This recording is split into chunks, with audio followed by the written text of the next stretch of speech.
resurrection at the same time as Darwin. A great spiritualist. Yes, curiously enough. He was appointed the judge. And so the Zeteticists took their measurements, and there should be a statue of Adolf Hitler in every town in California, because he was the first one I can find any historical record of who wouldn't let people in his house if they lit a cigarette. So he's the founder of modern California culture.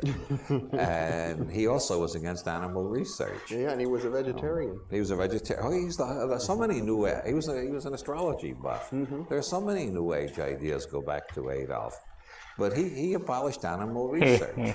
He substituted social undesirables. Keep watching to learn more. For early access to our videos and live stream events, sign up for our free weekly newsletter at newthinkingaloud.org. New Thinking Aloud is presented by the California Institute for Human Science, a fully accredited university offering distant learning graduate degrees that focus on mind, body, and spirit. The topics that we cover here. We are particularly excited to announce new degrees emphasizing parapsychology and the paranormal. Visit their website at cihs.edu. Book 4 in the New Thinking Aloud dialogue series is Charles T. Tart, 70 Years of Exploring Consciousness and Parapsychology, now available on Amazon.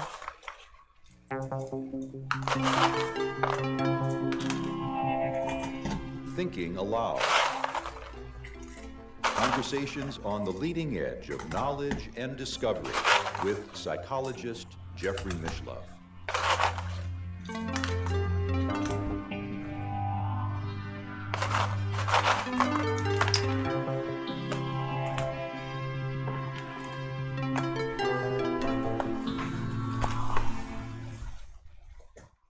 Hello and welcome again. This is Jeffrey Mishlove, back with Robert Anton Wilson, exploring the amusement park of the mind. So Bob, one of the other religious traditions that you've explored is the cult of Koreshanity, which I understand is still in existence to some degree in the state of Florida. Yes, Koreshanity was invented by a fellow named Cyrus Tweed, who invented what he called an electroalchemical laboratory, and I haven't been able to find a clear description of what he did there. But in 1880-something, he managed to invoke the great goddess of the ancient, he was the first one in modern times to invoke the great goddess. Now more and more people are doing it, it's almost getting commonplace. But he was the first in modern times. And she told him he would found the next great world religion, which would be based on return to the goddess. And the religion would convert everybody because it would give the first scientifically accurate description of the Earth and its location. And the revelation was that we're living on the inside of the Earth. The Earth is hollow and we're on the inside. The moon, the sun, the stars, and all that are in the middle, and we're on the inside of the shell. And outside that is nothing but solid rock to infinity. We're on the inside looking in. We're on the inside looking in. Which is pretty much what you were saying in the beginning of our program in any case, about the inside and the outside. Yes, as a matter of fact. The curious thing is that he got lots of followers at one point. They had a whole town in Florida. Now there are very few left, and but it was a fast-growing religion around the turn of the century, and they invented an instrument called the rectilineator, and they went up and down the Florida coast taking measurements. And their measurements proved the Earth was curved that way, as if we were on the inside of it, the concave way. And at exactly that time, the Zetetic Society in England, which were the people who believed the Earth was flat, they were taking experiments at the longest canal in England. They were taking measurements according to them and according to the Orthodox, too. The curvature of the Earth should be measurable at that canal, because the canal is long enough that if you take a picture of something at the other end of the canal, it should be lower, because if the Earth is concave, convex. No, I should have said convex before. Now I'm still now concave. And anyway, they took measurements, and the Earth seemed to be flat. And this led to a great deal of dispute, and finally there was a bet made about it, and Alfred Wallace, the chap who invented the theory of natural selection at the same time as Darwin. A great spiritualist. Yes, curiously enough. He was appointed the judge. And so the Zetheticists took their measurements, and the Orthodox Spherians took their measurements, and for the Zethetics it came out flat again, and for the Spherians it came out curved, like a sphere. It's the way most science seems to work. Well, it certainly is curious that you got it in the same years, 1900 to 1910, you got these three sets of measurements, flat, curved this way, and curved this way. It seems instruments do tend to read what the people who are operating them want them to read, if the people have enough faith and hope. This bet led to legal suits because Wallace ruled that the spherical ones were more accurate, and the others sued Wallace for being prejudiced and not giving an accurate verdict. The thing went through the courts in England for quite a while. So I guess at this point, the shape of the Earth is still rather unsure until we get better instruments. So the religion of Koreshanity was promulgated upon the scientific discovery that the Earth is shaped this way. Yeah, that we're on the inside of it. Yeah, and it was also based on the idea that racism had to be abolished by whites and blacks intermarrying. And then we could build a solid front against the Orientals, about whom Tweed was quite paranoid. He didn't think that hating Orientals was racism. He thought that was just common sense. Like everybody else, he had his own idea of what was common sense and what was fanaticism. Wasn't he also a cousin of the founder of the Mormon Church? As a matter of fact, he was, I don't know if he was a cousin, he was related to Joseph Smith, yes. I wonder if Joseph Smith had an alchemical, electrical laboratory, too, to get where he got his visions. I'd like to know what was going on with some of these 19th century people. The fellow who wrote received Oahspe, which is huge Bible, biblical type tome. It's the only one that begins by saying this is the latest revelation, but not the final revelation. All the others claim to be the final revelation. We know how he got that. He was a dentist, and he got all those voices while he was sniffing nitrous oxide. I wonder about Moses and the burning bush. And if he wasn't also sniffing something. Well, there was a burning bush. Now, I know one burning bush that's likely to induce the kind of experiences Moses reported. So I think this is an area of the history of religion that's worthy of more investigation, such as Terence McKenna gives it in The Food of the Gods, or Gordon Wasson in The Road to Eleusis, and John Allegro in The Sacred Mushroom and the Cross.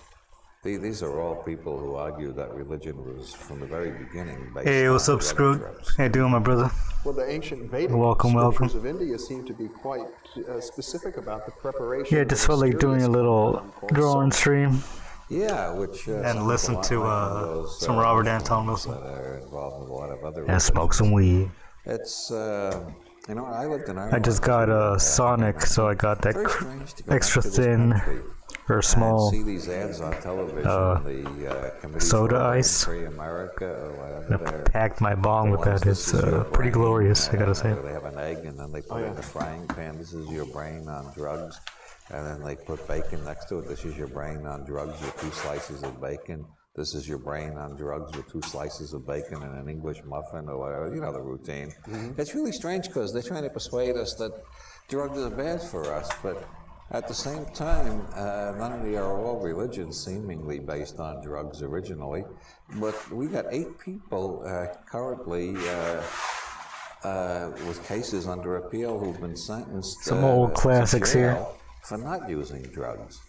Really? Yeah, we got, in different states, we got 8 Christian scientists on trial for not using drugs. And they're appealing the cases. Therefore, one of these cases, or 2 of them, will eventually arrive at the Supreme Court, and we'll get a ruling whether you got a right to refuse drugs.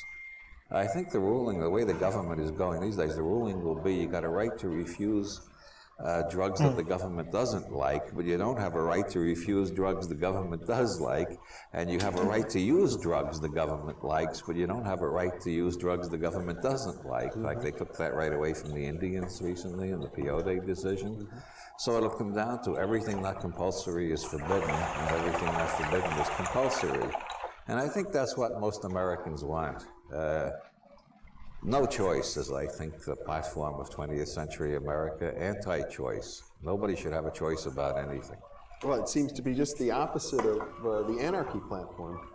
Yes, it is. As a matter of fact, I live in a little rustic retreat known as Santa Cruz, where they recently passed a law that you can't discriminate in hiring on the basis of personal appearance or sexual orientation. Now, how the hell can they tell when you have two candidates and you hire one of them? How do they know why you rejected the other one? It seems the idea is they want, even if they can't enforce it, they want people to feel that they have no choice about anything anymore. Everything is controlled by the government. Because two people come in, and if I had a business, which if I had a business, I wouldn't have it in Santa Cruz, believe me.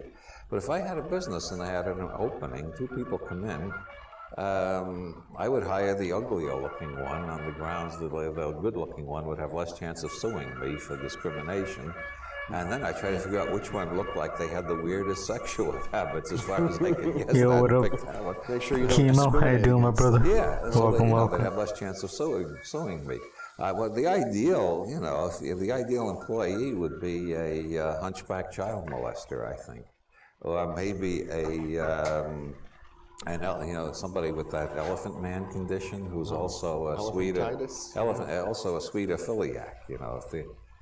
A sweet affiliate? Yeah, that's somebody who likes to make it with pigs, hogs, and other distinguished kinds of swine. Not politicians. What the fuck? Four-legged kinds of swine. So like Bill Clinton. No choice. Yeah, I mean, we got all these people out, campaigning against a woman's right to choose whether she's going to have a child or not. And the government tells us you must take these drugs, you must not take those, and then we got all these people who are against animal experiments. I could see where this is headed, looking at the history of the New Age as it's developed so far. I've been proposing for a long time there should be a statue of Adolf Hitler in every town in California, because he was the first one I can find any historical record of who wouldn't let people in his house if they lit a cigarette. So he's the founder of modern California culture. And he also was against animal research. Yeah, and he was a vegetarian. He was a vegetarian. Oh, there's so many New Age. He was an astrology buff. There are so many New Age ideas go back to Adolf. He's But just like he me. abolished animal research. He substituted social undesirables.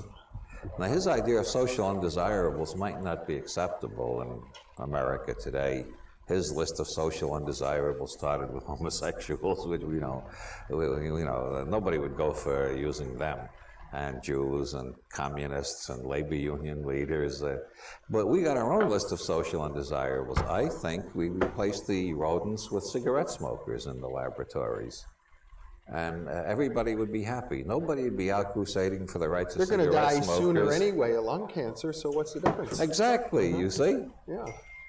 And then after the cigarette smokers, we get the people who don't vote Republican. They're getting to be a tinier and tinier minority, and they... What do you think of gun control? I haven't... The only thing that I've noticed is that in a lot of states now, I don't know if it's nationwide, but in a lot of states they've banned the sale of toy guns.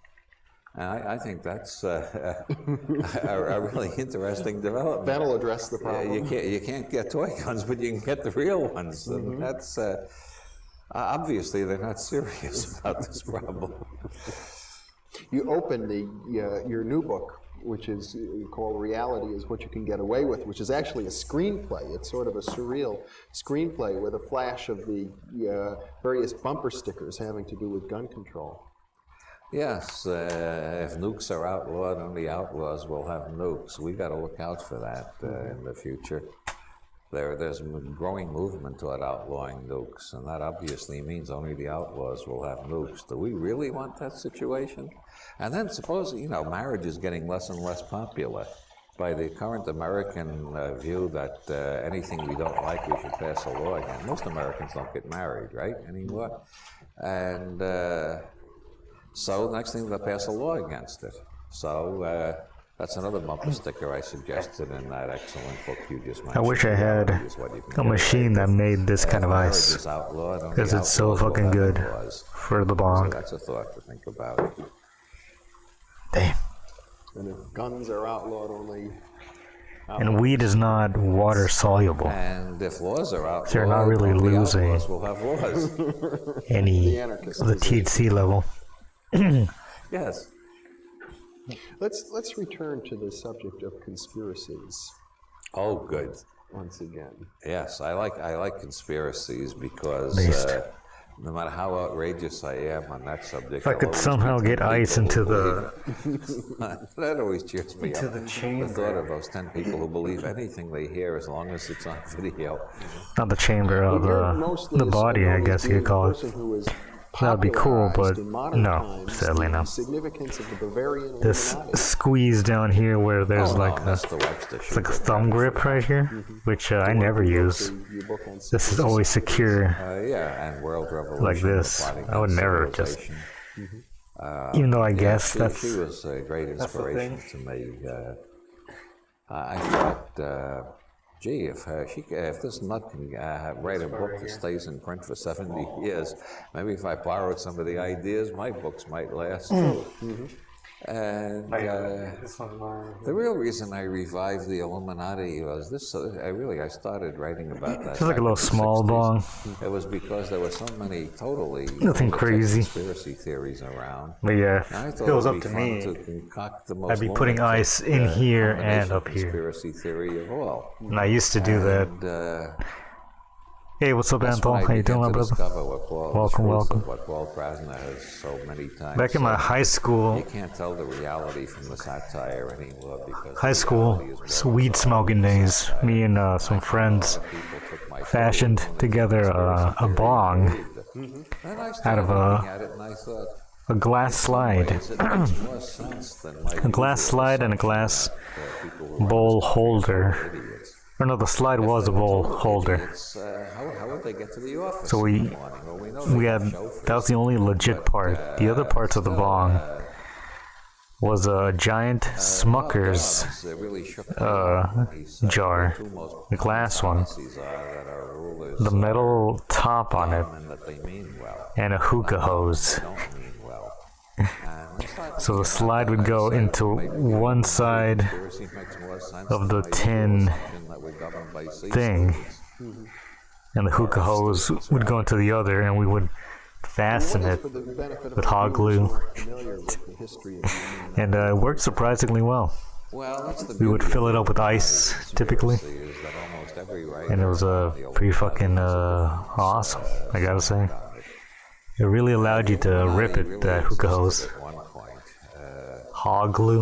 it was a secret society with Hog glue. which is itself a secret society. You've heard of horse glue. It's cute. A secret society within a secret society. Get ready That's for absolutely hog. Guaranteed to produce paranoia. But I almost want to make one of those again, like a proper one. The final secret Just because the ability to unscrew the top too deep to ever get out again. and then, throw in the ice is way easier than having to slide it down the barrel of the bowl or the bong. Planning to overthrow the English Empire. But yeah, it was pretty cool. It was awesome seeing the tar kind of build up on the surface of the ice. Brown as fuck. It's like, Didn't wash much. you're thinking, after damn, I'm glad that's not in my lungs a lot of right their now. disciples have revised that the Illuminati were atheists who were plotting communism all along. Now that communism has fallen apart, the Illuminati are chiefly blamed for rock music. Then there are those who think the Illuminati are actually Satanists, and they're behind the Son of Sam, Charlie Manson, Dan Quayle, everything else that's absolutely bizarre and incomprehensible. Satanic child molestation, of which the country has had an epidemic in the last 10 years, almost all of it imaginary. But imaginary epidemics are just as dangerous as real ones. The last time they had an epidemic of that sort in Salem, there were 23 people hanging from Gallows Hill by the time it was over.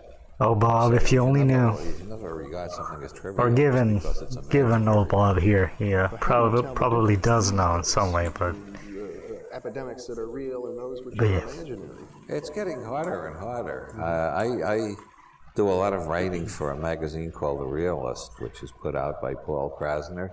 And since the mid-'60s, Paul has been running a certain number of put-on articles in the middle of the genuine exposés. And his rationale is keeps his readers on their toes, and teaches them not to believe any one source, not even his magazine. Check everything you read. Perry Don't wanted believe me to any draw of it at Assy face value. McGee, so I And also it pulled up illustrates a the point reference. that it is getting harder and harder to tell reality from satire.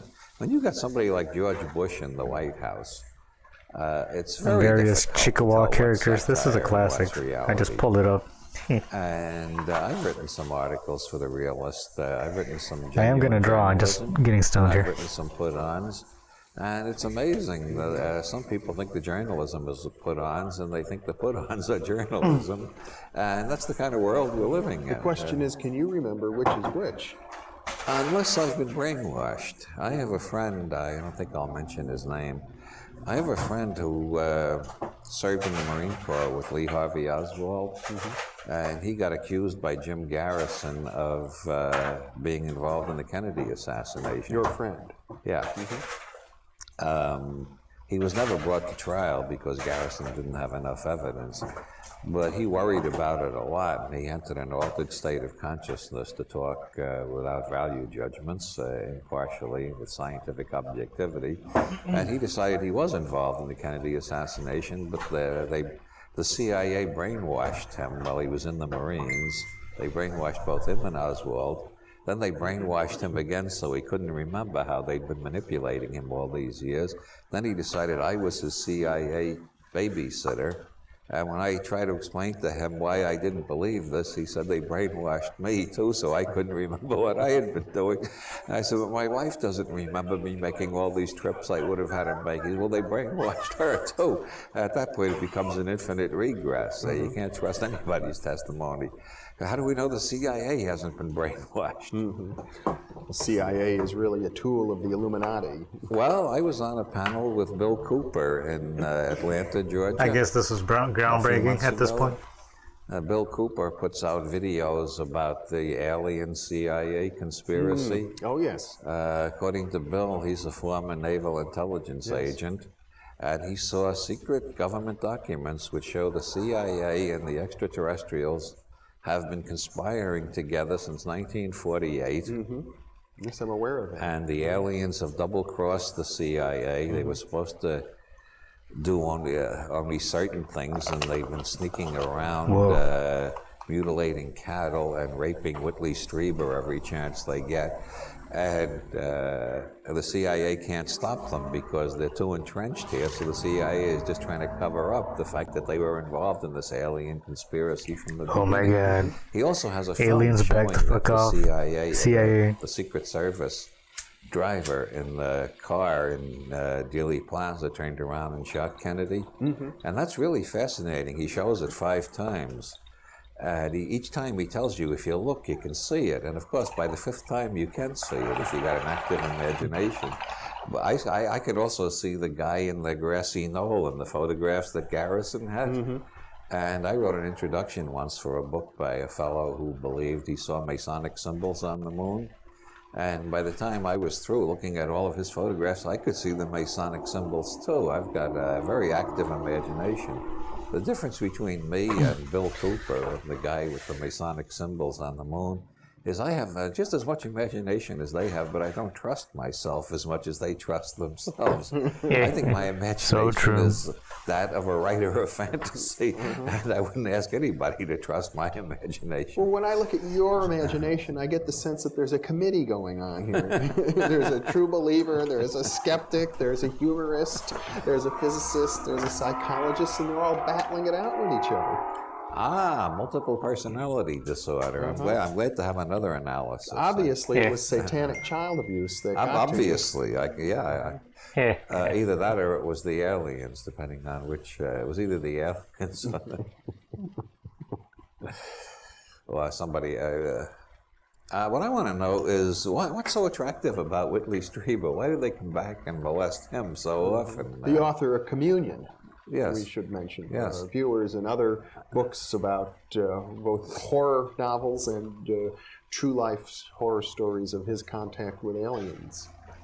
Yes, and Communion was made into, I thought, an excellent movie, which, I like the motion picture too. yeah, it flopped at the box office. I'm not quite sure Starring why. Christopher Walken. That's right, yes. I've seen Whitley on TV several times. I have the distinct feeling that he is telling what he remembers. Well, he seems to be sincere. In fact, there's an enormous movement now going on. I heard recently that someone claimed that as high as 2% of the population has been abducted by aliens.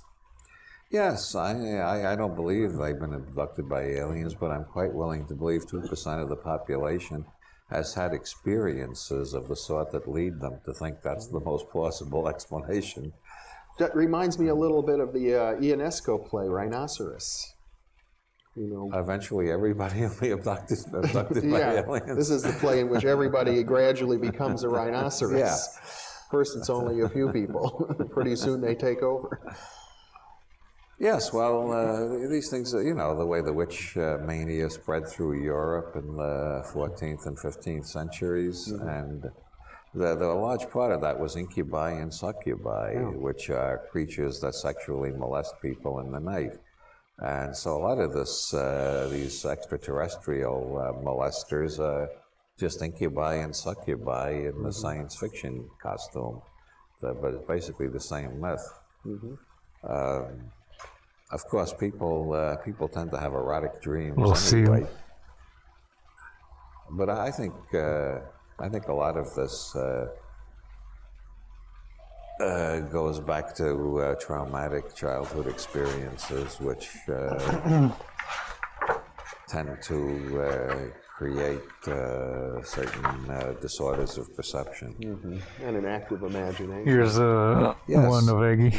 A little drawing of Eggy. Let me switch gears with you a little bit. I'd like to Little talk caricature- about your interest caricature, in occultism. Dobie. You've been a student, quite a And student, I think, of the A writings symbol and for teachings a of tipper, Aleister I think, Crowley. that Perry wanted me to draw. He's a writer about occult magical rituals, and I believe you've participated in a variety of magical rituals. What's that about?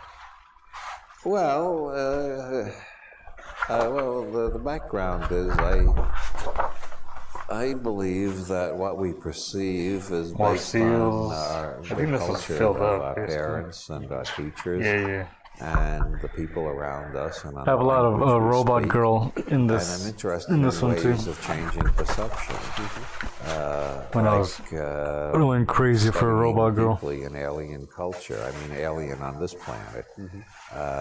Like spending 6 years in Ireland and trying to get into the Irish reality tunnel and out of the American Different reality tunnel. faces. And I have a lot of exercises Just wanted to draw I've the- tried for changing my ways of perceiving the the world layout and of her. myself.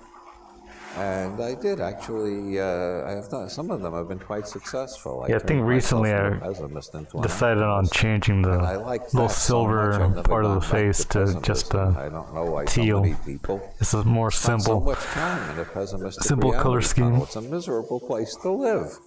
But some people feel if they leave it, they feel guilty. If you're not in a pessimistic tunnel, you're not responsible. But once I Stewie. got out of it, I never wanted to go back into it again. Egg at the Hut. Anyway, that's the background is All in good experiments fun, on you know. altering consciousness and perceived reality tunnels. And then I got interested in occultism. Got some which free to space me, on this one here. consists of a whole Seals, bunch of Honk, gimmicks honkler. to alter your consciousness. The other effects are spotty, unpredictable, and still controversial. Yeah. But there's no doubt occult exercises of the Crowley tradition and several other traditions will alter your perceptions. When you're not advocating the use of magic to control the environment, or No, I'm not advocating. you're not it. not advocating it either. Right? It's interesting to see what happens. It's well, to be Israel Regardie said there are two ways of looking at that aspect of magic. In altering your conscious by magic, you invoke various entities. Now, you can regard them as subjective, as parts of yourself that you're separating out from your normal ego, so that you can find out how they've been controlling you without your awareness and deal with them on a more rational level.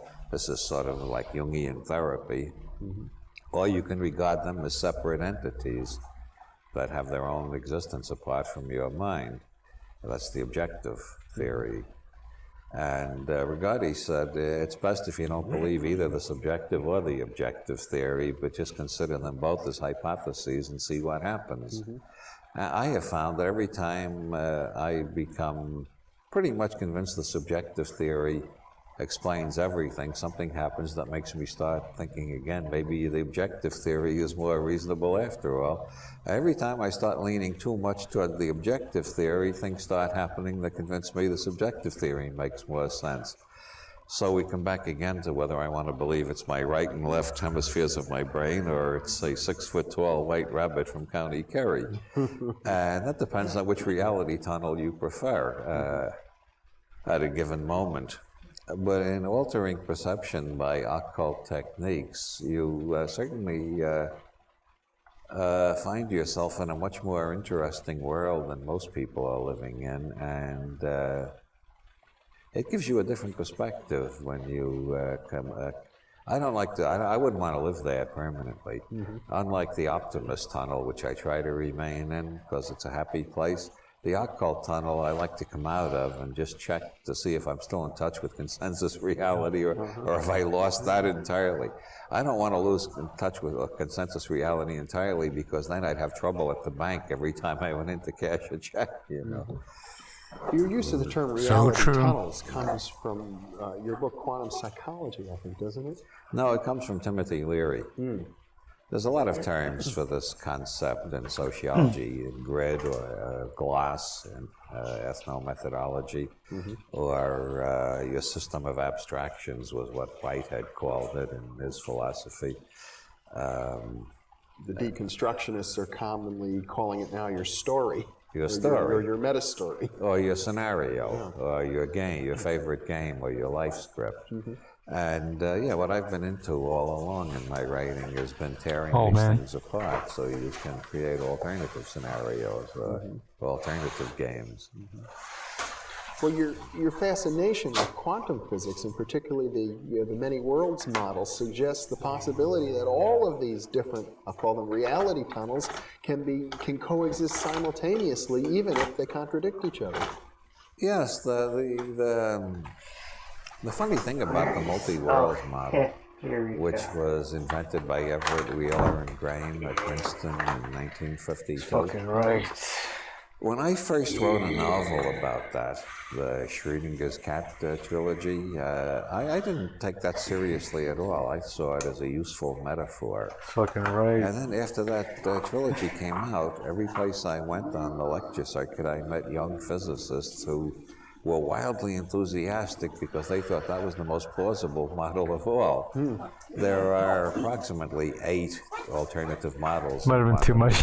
You can count them. It might have been too much about paint. 7 or 9 if you want, depends on how subtle you want to be. But there His are whole leg's approximately 8. obliterated now. And the multiple worlds model seems the craziest, wildest. It seems to have escaped from science fiction. Shit, How did it ever avalanche. get into respectable science? And yet I find more and more young physicists think it makes more sense than any of It's the too much. alternatives, because the alternatives put you in places like Buddha. You get very close to Buddhism or magic, you want to open or up? shamanism, or solipsism. Merman of Columbia, who's the one who's most aware that physics seems to be drifting in a shamanic direction and is most hostile to that, he has explicitly accepted solipsism as a more reasonable alternative. Solipsism being the idea that it's all in your mind. Merman has written a paper, Is the Moon There When Nobody Looks? And he comes to the conclusion the moon is not there when nobody's looking. I myself, I try alternative reality tunnels. I can't quite get into that one. Maybe because I've been hit by things so often that I wasn't aware of until they hit me. I don't have very good night vision. And I've banged into chairs that I didn't know were there so often that I don't think I have to think about the chair for the chair to be there. No, you just have to bang into it and it appears.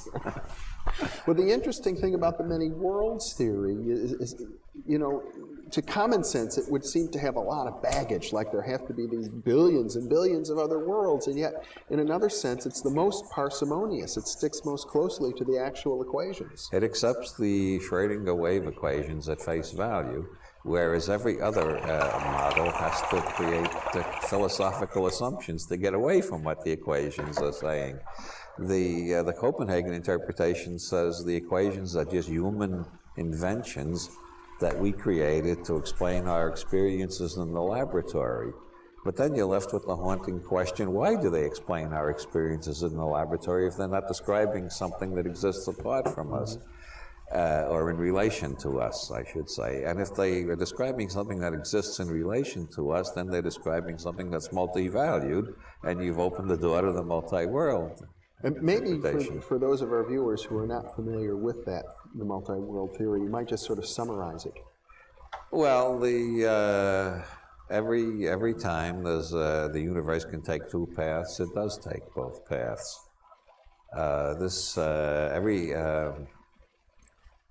Which can occur millions of times every second. Yeah, well, the classic case is the Schrödinger's cat Gedanken experiment, which Schrödinger brought up just to show there was a problem. He didn't think anybody would ever take it literally. But it does show there is a problem. If you use the orthodox mathematics of quantum mechanics, you can prove that if you put a poison gas pellet in a box and a radioactive element and a cat, at a certain point in the radioactive decay, the pellet will explode and kill the cat. But at any given moment, if you solve the equations, you find that it has happened and it hasn't happened yet. You get two possible answers. So the radioactive decay has not reached the point that will explode the pellet, so the pellet has and has not exploded, and therefore the cat is dead and alive at the same time. And this only collapses mathematically when you open the door and look, and then the whole system collapses into either a dead cat or a live cat. Now, Schrödinger thought that showed there was something seriously wrong with our understanding of quantum mechanics. But the multiple world interpretation is it just shows that the world is weirder than we ever suspected. There is a universe where the cat is dead and a universe where the cat is alive. So there's a universe where John F. Kennedy was persuaded by Marilyn Monroe to throw over the presidency and all that jazz and run off to Mexico with her and divorce Jackie and marry her. And I hope they had a happy life. Then there's the universe where he went to Dallas and got shot by Howard Hunt or Lee Harvey Oswald or whoever, or the Secret Service in Cooper's pictures. And then there's the universe where whoever the assassin or assassins were all missed, and Kennedy served out his term. With or without Marilyn, and ran out of pages. All of these universes are equally real. There's a universe in which I didn't get here tonight to do this show. I was in a car crash, and so you're sitting here talking to an empty chair. No, you wouldn't be talking to an empty show chair. you, You'd be doing an interview with somebody else. One of the oldest Pomadian pieces out there. Well, how does that affect you? It's a comfort at times of distress. I think, well, this is happening in this universe, but there's another universe where it's not. You get some consolation from it. Yeah, I mean, you got to find your consolation where you can get it these days. There isn't much around. Ever the optimist. If nothing else works, I'll resort to a parallel universe. Exactly, yeah. Get through this thing.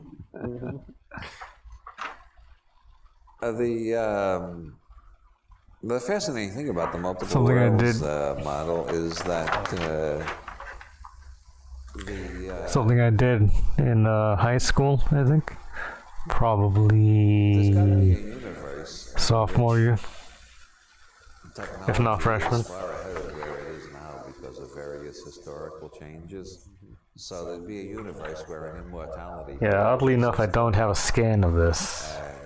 But this would indeed be my earliest quote-unquote piece. I would not have any I have drawings from this era, but they're more like doodles. What I want to know is how do I get out of this universe? And I should probably scan those before they totally disintegrate, I wouldn't be at all. because they're pretty frail. I mean, when the suggestion that I hear is if we're living simultaneously in all of these universes, that some There's quite a few other Pomadian pieces I haven't scanned, or I have them scanned, but they're incomplete. Yes, but then So, of course there is the Copenhagen. See if I get a call back from this job. Every This model guy said he was gonna let me know this next week if he was gonna need me. as much as it tells us So we'll see how we go. Can I draw an obese weevil? You know my man Perry? I think I can. How you doing, brother? Good to see you, bro. one way of expressing the Copenhagen view, which I never thought of until the middle of this afternoon. Trying to find some Take an paper. infinite number of words to describe the universe. So, ergo, any model we make does not describe the universe. It describes what our brains are capable of saying at this time. reminds me of a strange experience I had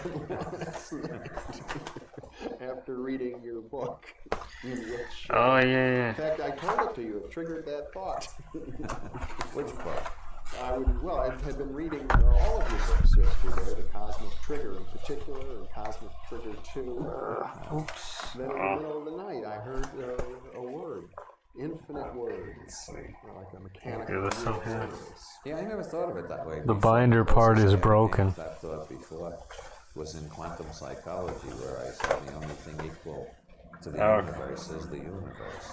Okay, this works better. That would be adequate would be proven only by building another universe the same size. You're gonna draw an and age obese as this weevil. one. An obeevil. That proves your theory is equal to the universe. Otherwise, any theory is only partial. Life has certainly been getting better. But trying to keep it together, my guy. For an indefinite That's period, good, man. you describe the universe completely. One day at a time. An infinite number of words. You can't get up. There's plenty of time. That's the most we can do. Well, you know, when you do a lot of promotion for a new book, it gets to feel that. Yeah, thank y'all for joining me on Kick last night. It was pretty Saying keen. the same thing an infinite number of times, trying to find We something watched new to say. When you say something new, you have Dark this Place, all but feeling one that episode. you're going to repeat Which if we go live later tonight, we'll see. and it does We could do the last episode and some more Kino on top of that. but then We're going in between the promotion is organized. that and what it's like being alone, which is so fucking good. It's such a good fucking show that I don't think I've ever heard anybody talk about it. It's so hard to even look up or like Through all eternity, you have even mention. It wasn't shown anywhere other than Canada, as far as I I'm mentioned Guillaume Batista, aware. Vico a while ago. But it's so fucking If funny. you really understand Vico, you can get this really weird And disgusting. feeling if you're a writer. But yeah. Even if you write only letters to your friends. Yeah, we'll see if we do go live. Fully, every sentence I'll kick later. We'll do some Kino. until now is collaborating with you. I know shiz be going down in the world out there. Everybody who has ever existed, they all contribute. contributed. It's good to be aware. The Greeks have contributed something to But it's the also good. The Latins contributed. It's also good to unwind with some Danish keen. pirates have contributed, and eventually you track it back far enough, the whole human race back to those people in quest of fire, they grunted at each other and moved things around. They were all involved in any thought you can express. The Bodhisattva goes moo. Well, it seems as if words are part of the infinite play of things, much in the way particles are. Yes, but we know more about words than about particles. We're trapped in linguistic constructs. All it is metaphor. I believe somebody said that before me. Norman Mailer? Of course, much in the way particles are. Yes, but we know more about words than about particles. We're trapped in linguistic constructs. All it is metaphor. I believe somebody said that before me. Norman Mailer? Korzybski? No, Norman Brown. Fucking No, I dog, think man. Korzybski said it in other words. So did Vico. Well, you're quite a wordsmith yourself, and you use words, as you pointed out earlier, in order to break through the conventional way in which words constrain our minds. Yes, there are people like Carlyle and William Burroughs who say we've got to get beyond words, but they go on writing anyway. I decided there's a basic fallacy there somewhere. I've decided we can't get beyond words. What we got to do is get more cynical about our words.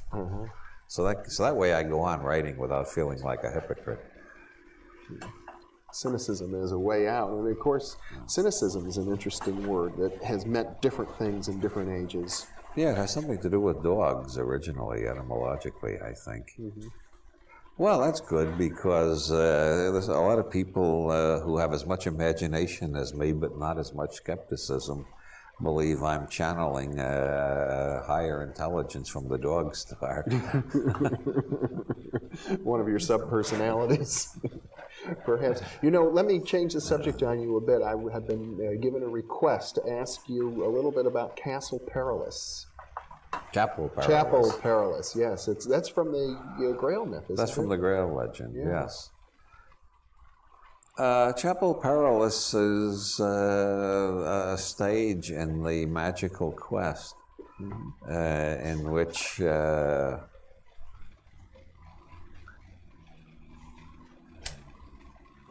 maps turn out to be totally inadequate for the territory, and you're completely lost.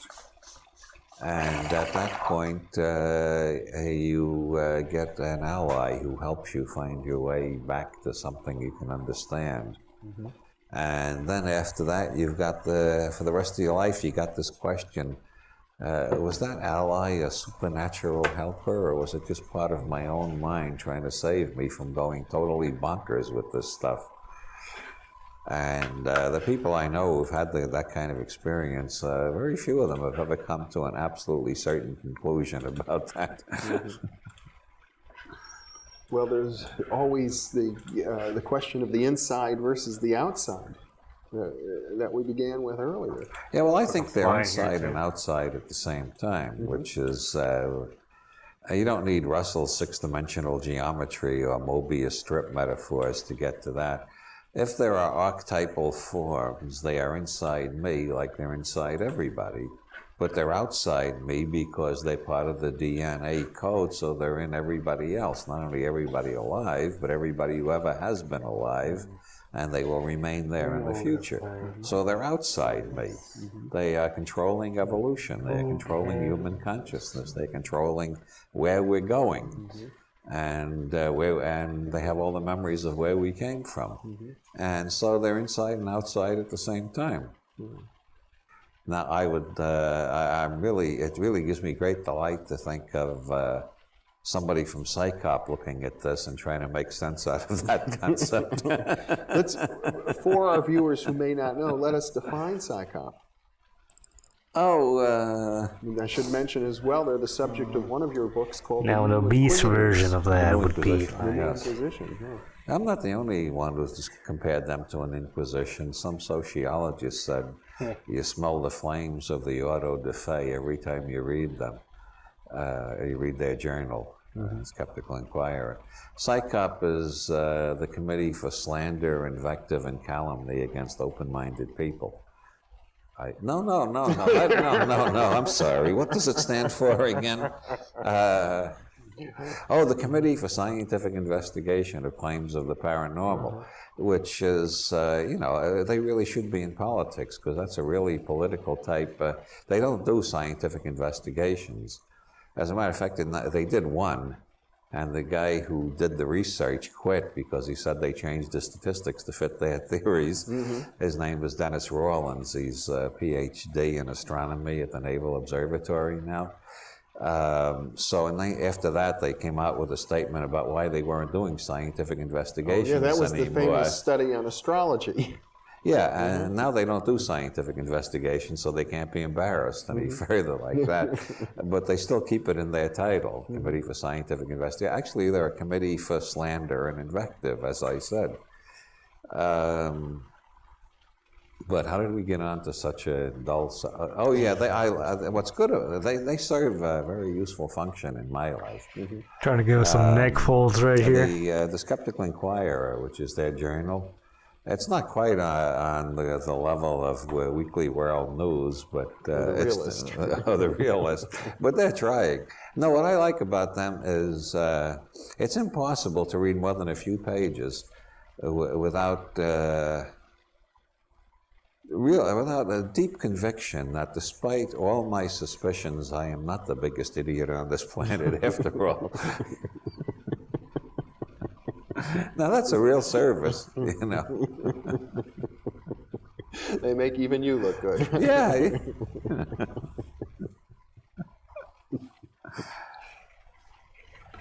Its legs can't even touch the ground Well, here. they do some useful work. In fact, I know that you even agree with them on a couple of points we discussed. They were among the most active people attacking the imaginary satanic child abusers. Yes, as a matter of fact, I agree with them about a lot of things, but I just can't resist teasing them because there's something hilarious to me about dogmatic rationalists.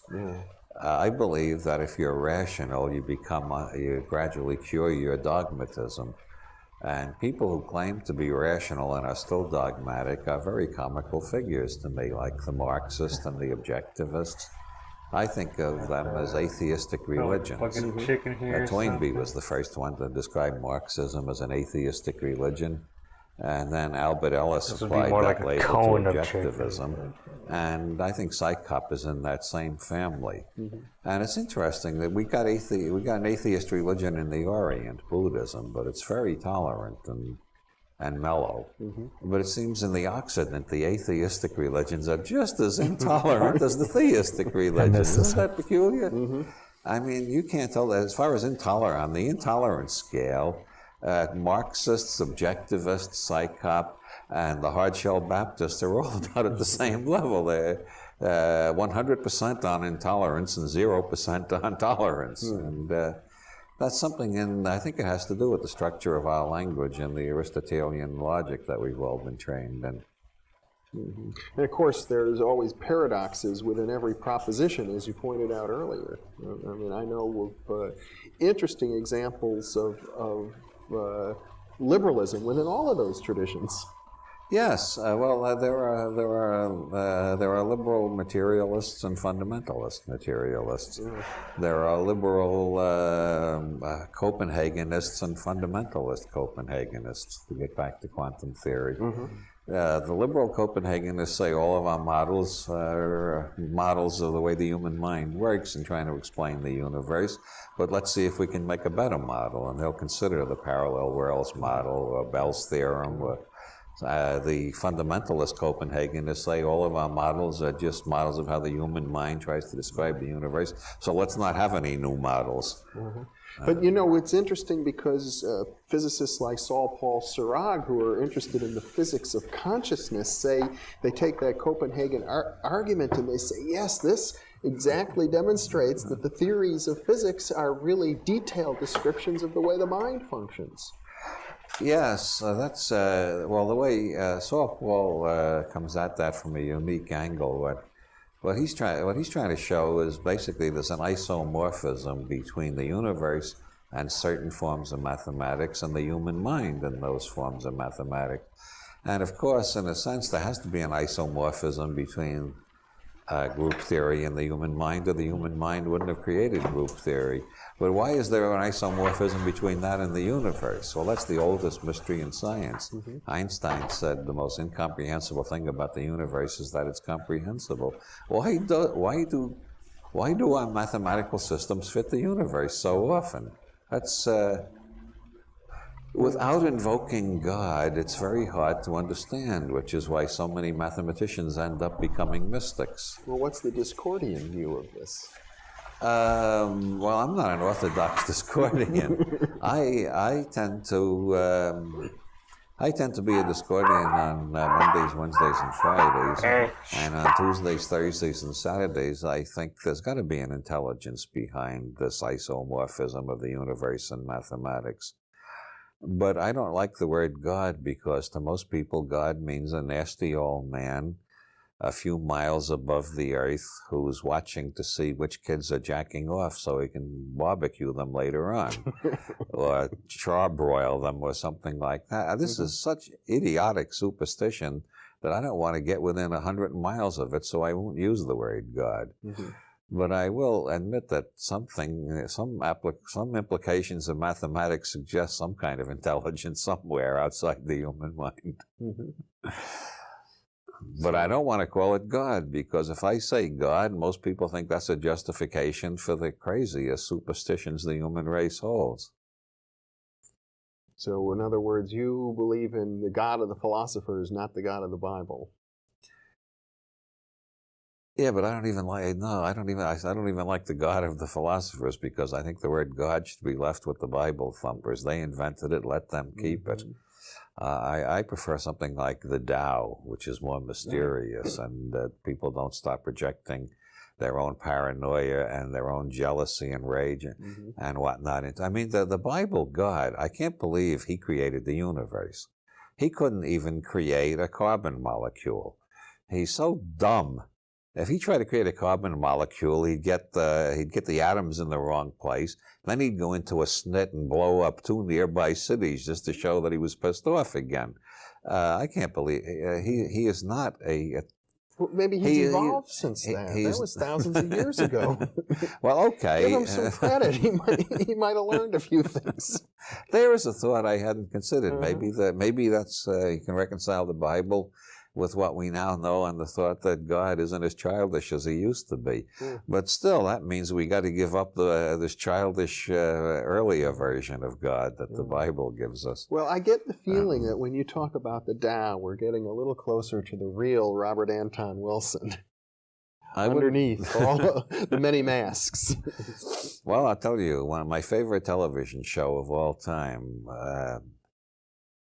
was an episode of Kung Fu where Kwai Caine is helping this old man bring his wife back to the Indian lands to bury her. And there's a big fight between white racists and the Indians and a bunch of bandits who think they got a treasure in the box and don't know it's this guy's dead wife. And after all the plots and counterplots are all resolved, they finally get to the sacred ground to bury her, and they open the box, and out comes a statue. And anybody else would jump with shock at that point that this guy thinks has been married to a statue. Oh. And Caine, who's a Taoist, as you may remember, Kwai Chang Caine, the hero of that show, he just takes, okay, so this guy's been married to a statue. He doesn't react at all. Mm-hmm. So they bury her, and the guy says, "Could you say a prayer?" "I don't know much about prayers." And Caine looks down at the dirt where they've covered her, and he says, "Something unknown before the stars or the earth, before form or emptiness. I do not know its name, so I call it Tao." And that's the end of the show. And I think that's the greatest thing that ever appeared on American television. Yeah, that's my religion, if you can understand it. Robert Anton Wilson. What a wonderful So note true. to end on ourselves. Is that really the time? Hey, that was a real synchronicity. A great closing line. It wasn't mine. It comes from the Tao Te Ching. There's the Tao at work, at work for us and with our viewers. Thanks so much for being with me tonight. Thank you for having me. It's been a pleasure. And thank you for being with us.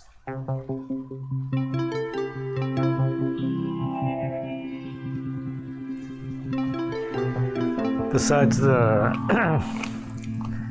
playing down of the satanic For child early sacrifice access stuff, to our videos and live Which is pretty good stream stuff. events, sign up for our free weekly newsletter at newthinkingaloud.org. and you gotta remember, some of these thinkers come from a 4 in the New Thinking Aloud society dialogue where series they were, is Charles T. Tart, 70 years where they found of Christianity to be like the consciousness and restricting, opposing parapsychology. force. Now available on Amazon. New Hey, no. Thinking Aloud is presented by Not the the best California example of Institute for Christians, Human Science, a the fully US. accredited university So that offering tends to happen, but distant graduate degrees that their general focus on insights are mind, pretty body, and good. spirit.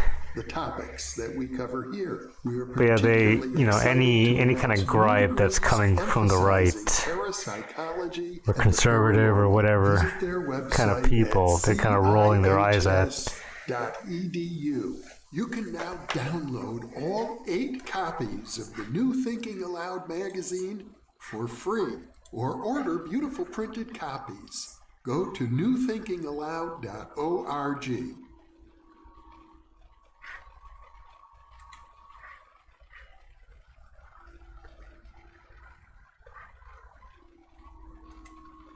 Here he is, ready to fire the cosmic trigger, Mr. Robert Anton Wilson. The cosmic word.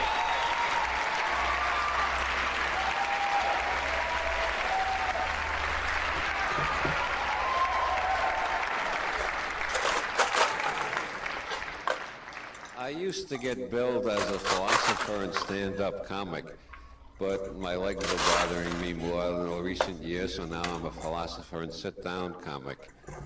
Best I can do. I don't know how the hell I could follow that last act. I do not have a wall of vaginas.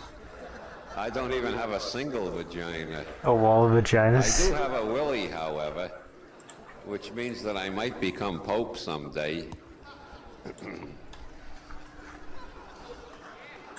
You know, every church I know anything about has got some women clergy critters.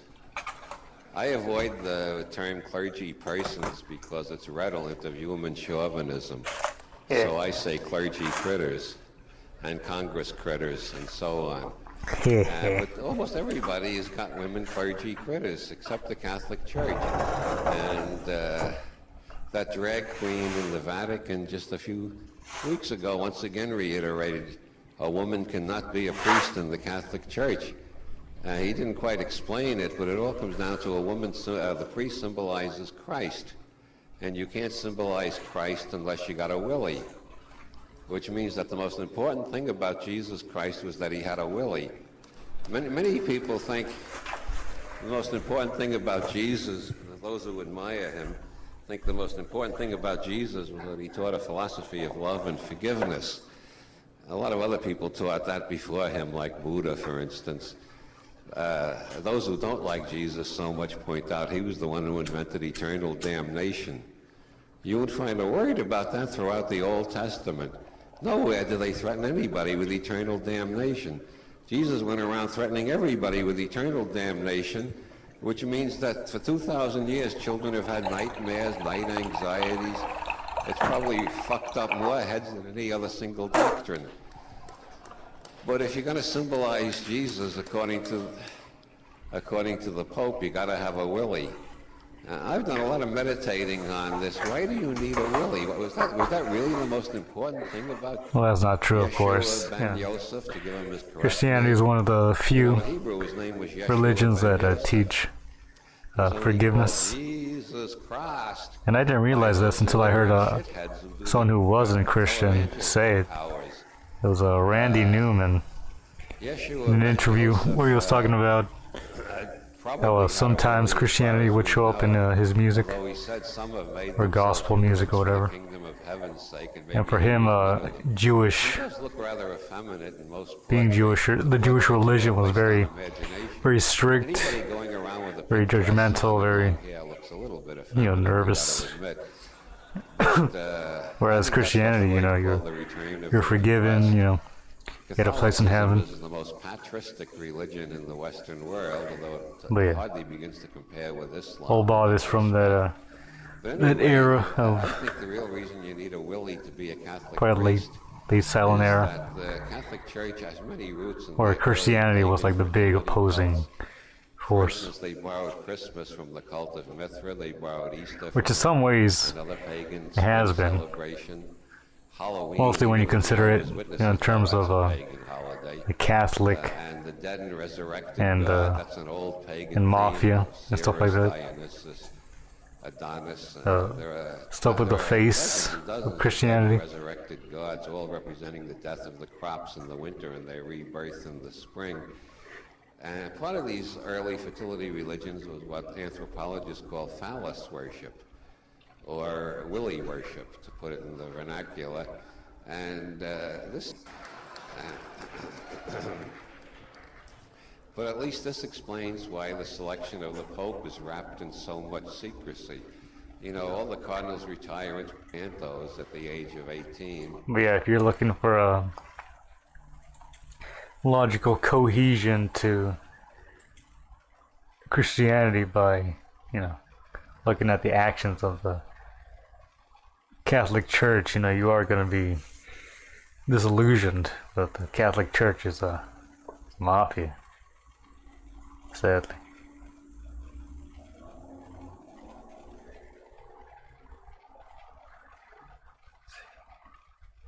Terence McKenna interview? Maybe. The Head Revolution. Anton Wilson.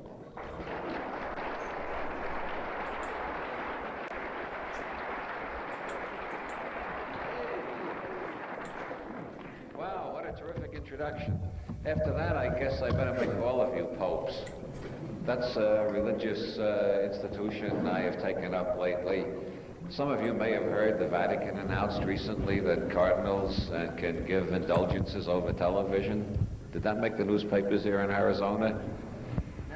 No, well, it sure did in Ireland, where I live. The Vatican announced that cardinals can give indulgences over television, and since Dublin has the world's most combative atheists, it takes a Jesuit education to produce a really brilliant atheist. Dublin has the best of the world. They filled the letters of the Irish, letters columns of the Irish newspapers with questions like, in Ireland and continental Europe in general, you have to have a license before you can have a television set. And of course, you can have a television set without a license, but if they catch you, they fine you. So people were writing in and asking, if you got an indulgence over television and your license wasn't paid up, would the indulgence still be valid?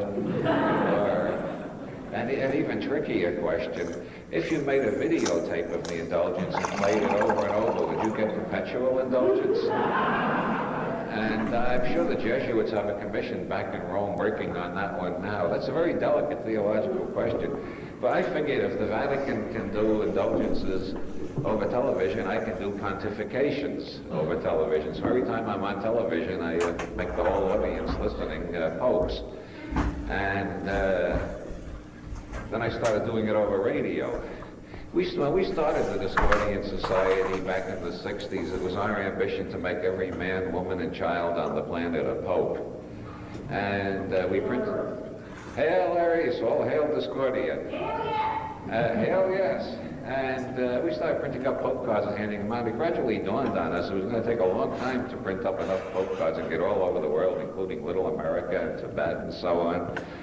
So I think it's easier to just appoint everybody who listens to me on radio or television or who comes to one of my entertainments, I don't call them lectures anymore because that sounds too dull and academic. Anybody who comes to my entertainments automatically becomes a pope. I will now do the official Discordian blessing. Spectacles, testicles, brandy, cigars. You're all popes. Everybody in the audience is infallible. And your first duty as a Discordian pope is to excommunicate me. That's to keep up the old Discordian spirit that we Discordians must stick apart. And somebody was kind enough to leave me some wine. I like people who put wine on the podium instead of plain old water. I don't like water. As W.C. Fields said, fish fuck in it.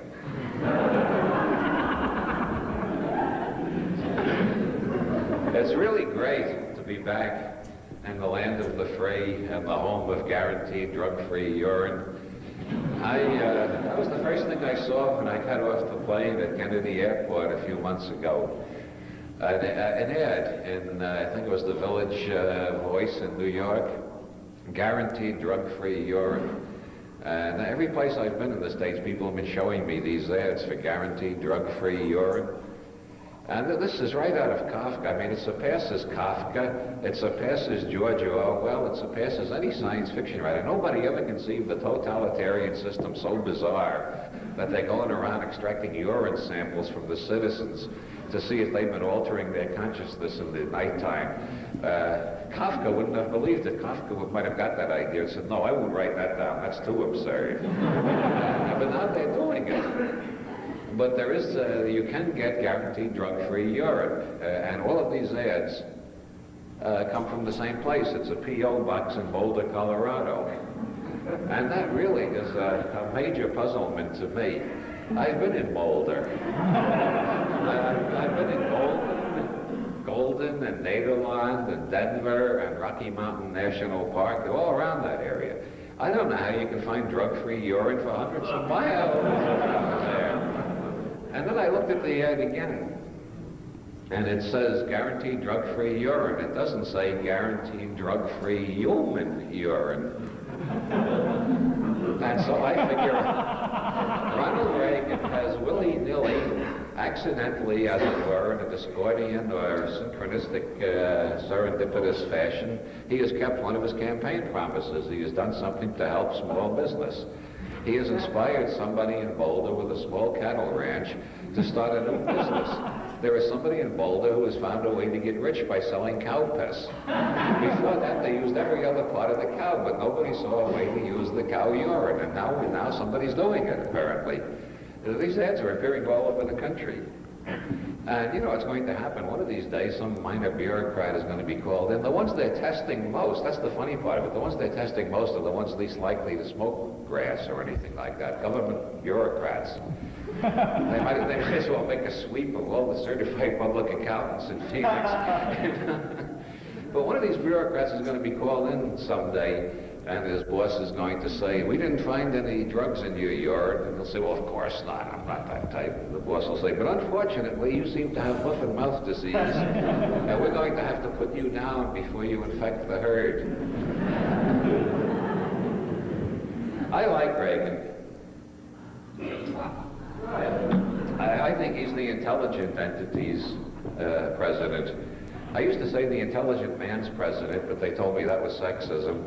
So then I started saying the intelligent person's president, and then I figured, well, that's human chauvinism. So now I say the intelligent entity's president, and nobody can complain, except those who don't like Reagan. But from a European point of view, he's the greatest entertainment in the second half of the 20th century. What? Those people elected an actor? A B-movie actor yet? I really think he does right. He is the greatest gift to the intellectuals of the United States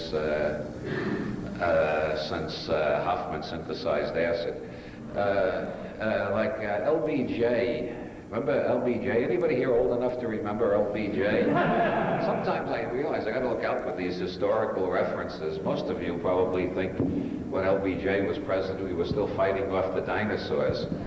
No, that's not true. We had covered wagons by then, and we had established cities in parts of the West already. But anyway, LBJ was very unpopular with all my friends. But after LBJ was in there about 3 or 4 years, by fighting the wrong war at the wrong place at the wrong time with the most abominable weapons like napalm, which reaches 1,000 degrees centigrade on thin part of human skin, he turned the American people into pacifists. By 1968, in a Gallup poll, 70% of the people were against that war. And for once in my life, I wasn't in a minority. So I figure LBJ was the pacifist president. Goddess in her wisdom put LBJ in there to make pacifism more popular. And by the same reasoning, I figure Nixon was the anarchist president. After 5 years of Nixon, everybody had a view of the federal government indistinguishable from what you'll find in anarchist literature. When I was young, when you went to a movie and they wanted to scare you, they had somebody come out in a laboratory smock. It was usually Lionel Atwill when it wasn't Bela Lugosi. I love Bela. Every performance, no matter what they put him in, no matter how much of a bomb the movie was, Bela would give it total sincerity and his own unique, demented cornball poetry. But I like Lionel Atwill, too. I love those scenes when Lionel Atwill would say, "It worked on the guinea pigs.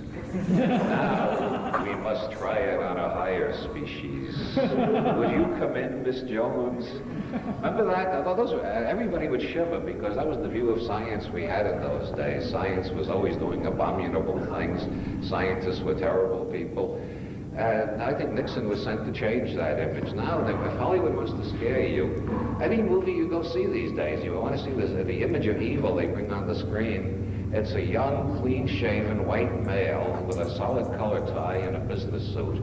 And he says, "I'm from the government, and I'm here to help you."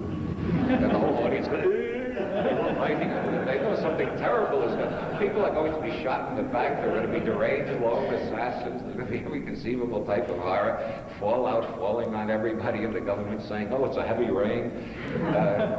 Nixon did that, so I figure Reagan is the intelligent entity's president. After 7 years of Reagan, most people are beginning to think stupidity has its limitations. Maybe we should use our heads occasionally. It's great to be in Arizona. I really love this fella, Meekum. He looks like White House material to me. Remember, Reagan and Nixon, the second time they ran, each of them, the second time they ran for office, got the 2 biggest landslides in American political history. Now, if that's possible, I think Meekum is going to make it to the White House soon. He's the kind of politician the American people really like these days. As J.R. Bob Dobbs says, praise Bob. Praise Bob? Praise Bob! Praise Bob! Okay, we got some DBI here. Yeah, get slack, man. J.R. Bob Dobbs says, this is the secret of power, by the way. A lot of people have joined the Church of the Subgenius seeking the secret of power, and they still haven't found it yet. I've gotten a special dispensation from Bob to reveal it overtly at last. It's in all the subgenius literature, but it's always a little bit covert or cryptic or hermetic. And Bob learned the secret of power from L. Ron Hubbard in an elevator in Palm Springs in 1957. You notice the world has been getting very steadily a little bit weirder every year since then. The elevator got stuck between floors, and there was nobody on but L. Ron Hubbard and J.R. Bob Dobbs, who was then a humble aluminum siding salesman. And while they were stuck there and didn't know when they'd get out, Hubbard revealed the secret of power to Bob, and Bob went on and formed his own church and has billions of morons handing out subgenius literature on the street corners now. He's filthy rich, filthy, stinking rich, almost as rich as Hubbard. Almost as rich as Rajneesh, almost as rich as the Pope. And Jimmy Swaggart. Now look, as for Jimmy Swaggart, so he liked to jack off while he was watching Floors, big deal. Let he who has a hand free cast the first stone.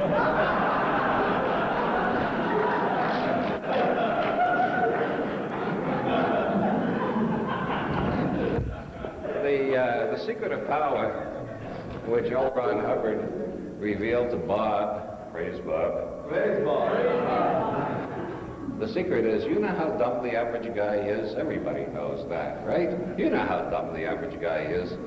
Well, mathematically, by definition, half of them are even dumber than that.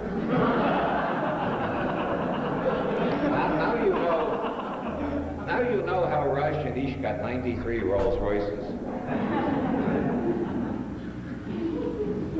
That's how. If you want to know why, Rajneesh was a poor boy in India when he was growing up. And at that time, there was one big successful guru in the United States. That was Krishnamurti. And he was the first one, the first guru. Signing off here.